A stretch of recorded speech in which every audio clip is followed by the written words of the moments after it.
for the offense of manslaughter, pleading true to violations one, or could find it true, grant the motion, sentence you up to 10 years in prison. That do you still wish to plead true to violations one, and one? You're going to have to humble yourself. Going to call 2020 CR 4098A, State of Texas versus Brianna Renee Mitchell. Can I have parties announced for the record for the state? Brittany Sparks. Defense. The attorney of record, Monica Guerrero. I'm covering for Ms. Guerrero. Joseph Stateson. Ms. Mitchell, would you give this judge permission for me to do the plea in case of Monica Guerrero? That's right. All right. I'm going to need you to speak up, okay? Yes. All right. Are you Brianna Mitchell?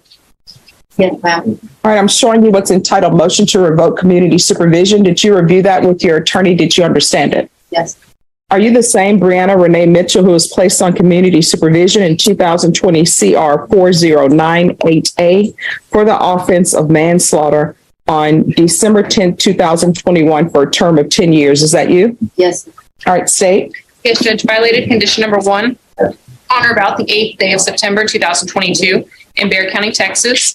The defendant, Brianna Renee Mitchell, committed the offense of possession of controlled substance, penalty group 1, in violation of condition number 1. How do you plead to that? True or not true? True. Violated condition number 1 on or about the 8th day of September 2022 in Bexar County, Texas. The defendant, Brianna Renee Mitchell, committed the offense of fail to ID fugitive intent to give false information in violation of condition number 1. How do you plead to that? True or not true? True. Violated condition number 1 on or about the 8th day of September 2022 in Bexar County, Texas. The defendant, Brianna Renee Mitchell, committed the offense of evade arrest or detention in violation of condition number 1. How do you plead to that? True or not true? True. We'll waive the other violations. Any objections to the state's waivers? None. All right. Did you understand by pleading true to violations one, and one, the court could find it true, grant the motion, and sentence you up to 10 years in prison and up to a $1,500 fine? Did you understand? Yes, ma'am. Knowing that, do you still wish to plead true to violations one, and one? Yes. The court will find one, and one true. Is there an agreement? Yes, Judge, we're asking that you grant the motion, revoke her probation, and sentence her to 10 years in TDC. In addition, Judge, we'll be taking into consideration cause numbers 2022 CR 10345B, County Court cause number 692652, County Court cause number 692653. Is that the agreement, defense? It is, Your Honor, and I believe I may have made a clerical typo on the certificate of appeal. I may have put the case in TIC instead of the NPR. That's my mistake. Yes. No, I'll correct that. Is there any objections to the court correcting that with the proper cause number? None from the defense. And if I may put something else in the record, Your Honor. Yes. This offense was created during a time where Ms. Mitchell was on federal release, supervised release. She has federal back time, and post the offense, she did time in federal prison. I have some dates if I could put those on the record. Yes.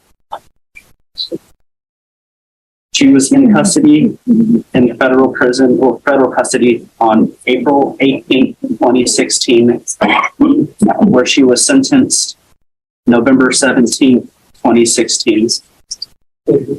And she was not released until April 3rd, 2020.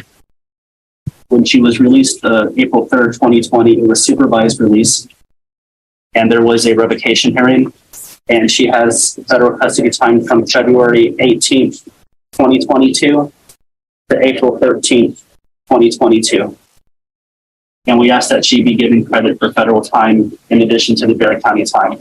So you're asking for credit from April 18th, 2016 to April 13th, 2020?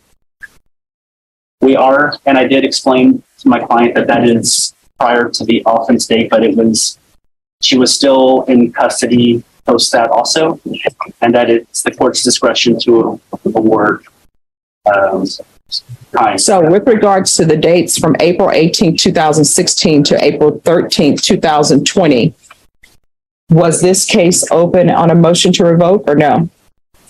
I don't believe it was on a motion to revoke. All right. Was this case pending? I have to. I can So- check one moment, Your Honor. Okay, so that's what I want to know about that. But with regards to the February 18th to 2020, February 18th, 2022 to April 13th, 2022, this was pending, correct? Yes. All right, so she will definitely receive credit for those dates. I just need to check on the April 18th date. Well, it appears, Ms. Sparks, Yes, Judge. on this case, I'm being informed by the clerk that this case was actually on the system January 2nd, 2016. Yes, Judge, that's what our computer shows us. Okay, so we can go back on the record for now. So are you asking the court to follow this agreement? Yes. Are you waiving your right to appeal? Yes, ma'am. All right, then the court is finding 1 and 1 true. The court will follow your agreement, revoke, sentence you to 10 years in the prison, take in consideration 2022 CR 10345B, County Court Cause number 692-652, 692-653, give you credit for any time served, and the court will give you the credit served in federal custody from April 18, 2016 to April 3rd, 2020, and February 18th, 2022 to April 13th, 2022. Is there anything else from either side with regards to sentencing? No, Judge. Nothing from defense. All right. For some reason, there's no affirmative finding on this of a On the deadly weapon. original? Yes. Let me see something, just one moment. I don't know what the underlying facts of this case were. Just give me 1 second. I'm assuming a weapon was involved, be it a vehicle or something else. All right, yeah, it's involved a gun. It appears that my client appears that it was with the co-defendant who had a gun. Her client didn't have a gun. But that was not negotiated with the district attorney's office with Marcus prior to this. All right, because I mean, according to the, and I know this is before your time, Mr. Statesman, but according to the indictment, it says that Brianna Mitchell did recklessly cause the death of an individual, namely, the complainant by discharging a deadly weapon.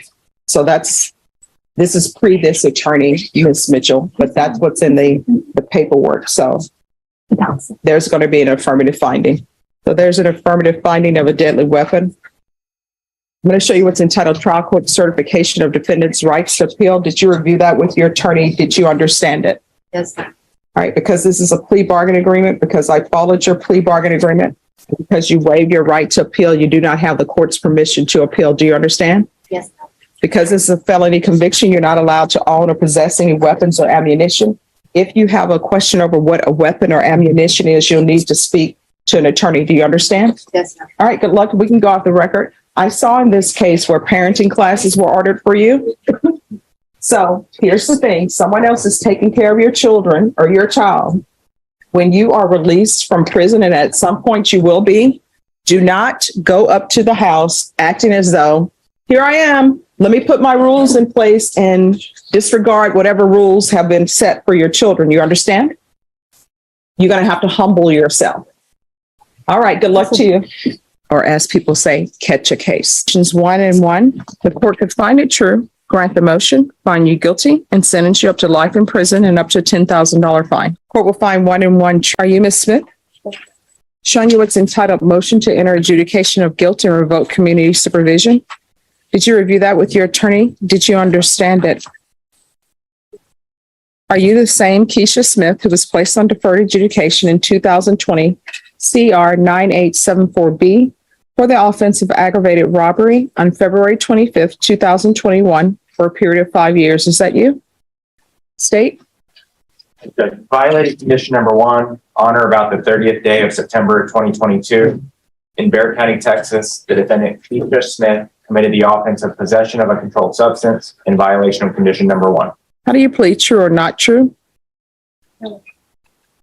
Violated condition number 1, on or about the 30th day of September 2022 in Bexar County, Texas, the defendant Keisha Smith committed the offense of theft in violation of condition number 1. How do you plead to that, true or not true? we'd waive the remaining conditions. Judge. Any objections? No objection, Your Honor. Options 1 and 1, the court could find it true, grant the motion, find you guilty, and sentence you up to life in prison and up to $10,000 fine. Knowing that, do you still wish to plead true to violation of conditions 1 and 1? Court will find 1 and 1 true. Is there an agreement? There's not, Judge. All right, state, what are you requesting? Judge, in this particular case, the recommendation of probation was state ISF. However, in conferring with the defense, she doesn't believe she wants to wait in custody for state ISF. So I think in this particular situation, she's on for a very serious violent felony, and she's picked up new felonies now. At this point, if she's not willing to go get that treatment and she doesn't want to wait in court or wait in jail until she can go to state ISF, then we believe the only remedy that we have would be for her to go to prison, for her to be revoked and sentenced to 5 years tease. Defense. And Judge, she is willing to do state ISF. The only issue is she doesn't want to wait 5 months in custody because of a backlog. There are several defendants that have been told it's a 6-week wait. Don't worry about it. It'll be, over before you know it. And they sit months and months and months waiting for a bed. I've talked to the state. My client would be willing to report weekly if she needed to while she's waiting for a bed. She wants the treatment. I will call my client just to, No, I mean, I'll take your profit. If you want to call your client, you can. But the issue the court is having is that she's picked up 2 new felonies. And now people, are complaining about the wait. Absolutely, Judge. And if I can may I call her? Yes. Ma'am, could you state your name? You can raise your right hand. Do you solemnly swear affirm the testimony you give will be the truth and nothing but the truth, so help you God? You can lower your hand, state your name for the record. Ms. Smith, do you realize how serious the case you're on probation for is? I do. Do you understand that, as the judge explained, when you're on probation for this type of case, if you're on deferred adjudication, you're subject to a full range of punishment for this kind of case? And yet, somehow, some way, you've been arrested for shoplifting. Is that correct? And it's been twice that this has happened. And one of the times you were arrested, you were in possession of some drugs. And why are you out shoplifting? Basically, I've been on the probation for 2 years, and I wasn't using it.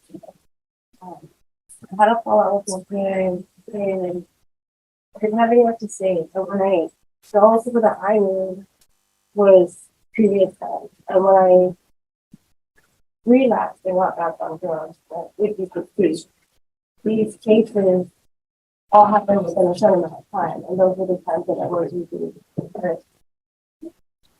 Prior to that, I was perfectly fine if I was to be able to do like a sober living or get some type of support where I can't stay off of drugs. I know that I can be successful. And let me ask you a question. How old are you right now? I'm 35. And at any point did you have a career? Yeah, I do. I worked for a Wells Fargo bank for 7 years before you began. I worked for a pharmaceutical company, CVS. I'm currently in college for cosmetology at Vogue, which can be confirmed through my probation, which is another reason why it's not that I don't feel like I deserve to wait. I understand that's better than going to prison waiting for the bed for ISF because I do want to help, but I just really wanted to get back to the school. And I know I should have thought about that before, but again, my mind wasn't where it should have been. Okay, and let me ask you this. Have you tried looking for work while you've been on probation? I was working on the. Okay, have you encountered problems because of your felony probation? Yes, the type of work that I'm used to is, it's a banking or where I tried to get back into the game because of my record. It's like I get the job and then once the background comes, it's like It's a little bit discouraging. And you're on deferred adjudication probation. Do you understand that if you successfully complete it, you would not be convicted of the aggravated robbery? Do you understand that? And you understand that you could seek to seal your record. It would be an option that would be available to you. Yes. And has that been part of your long-term plan to be a productive member of society, to get back to some normalcy? Absolutely. And do you have a drug problem? And are you trying to address that problem? You need to speak up, I'm sorry. Yes. And are you trying to address that problem? Yeah. And are you willing to go inpatient like state ISF? Yeah. Are you willing to do outpatient or NA meetings, AA meetings, that sort of thing? Yeah.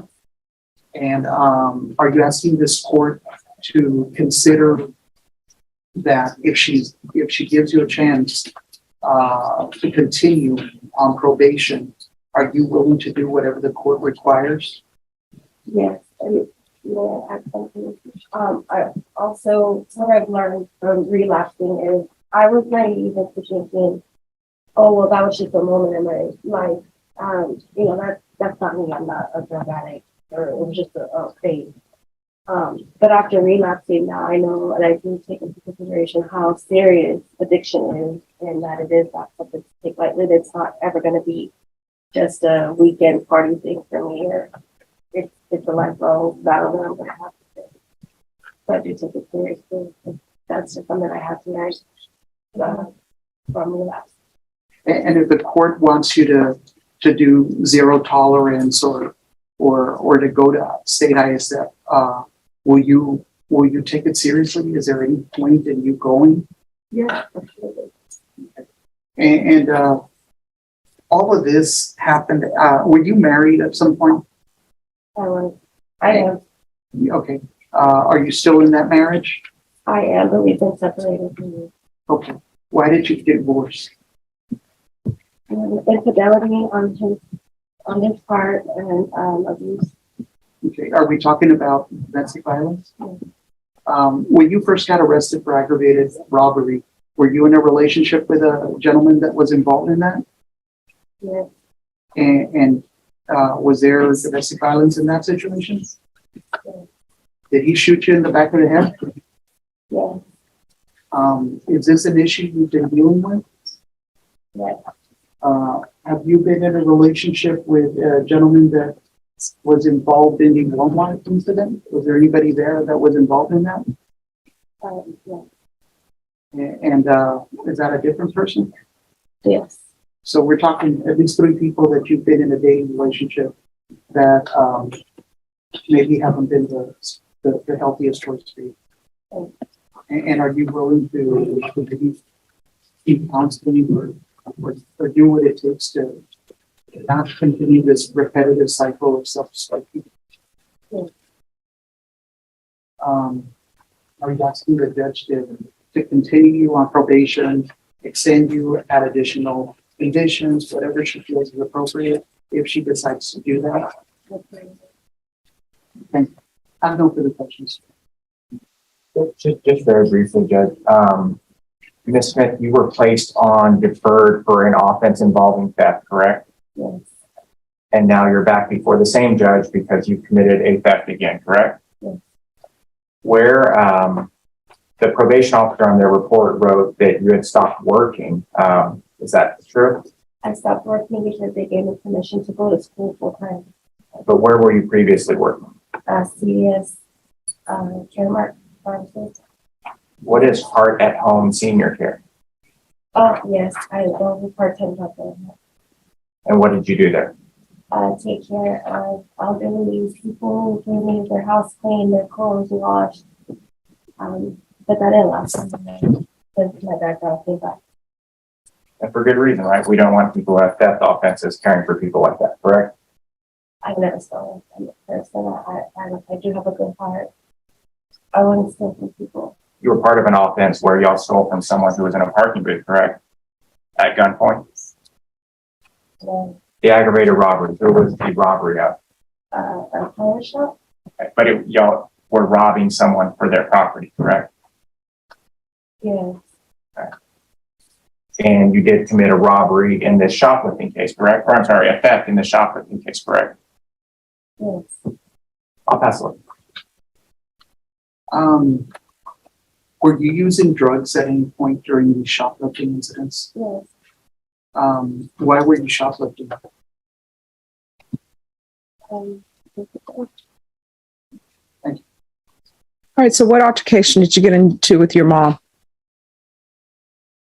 My mom is very disappointed in the decisions that I made. No, that's not my question. My question is, why did you get into an altercation with your mother? Because she wanted me to stay home and I needed to go, fill out the information for school, and she didn't want me to go on that day. She lived far out where there's no bus line. So I needed her to drive me there, and she was on her way to work. All right, so here's your choice. People cannot write their own programs. If people could write their own programs, we wouldn't be here because everybody would be doing fabulously. Everybody would write their own program. They wouldn't be using drugs. They wouldn't continue to use drugs. They wouldn't continue to use drugs and pick up cases.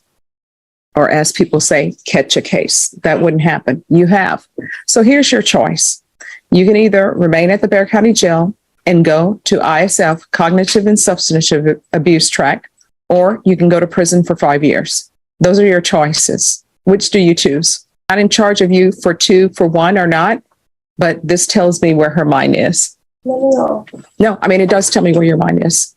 So, do you want the 5 years in prison or do you want ISF? Yes or no? I'll deny the motion, alternate amend conditions to include ISF, Cognitive and Substantive Track, and probation. She is not allowed, and I want you to hear me when I say this, and I want you to internalize this.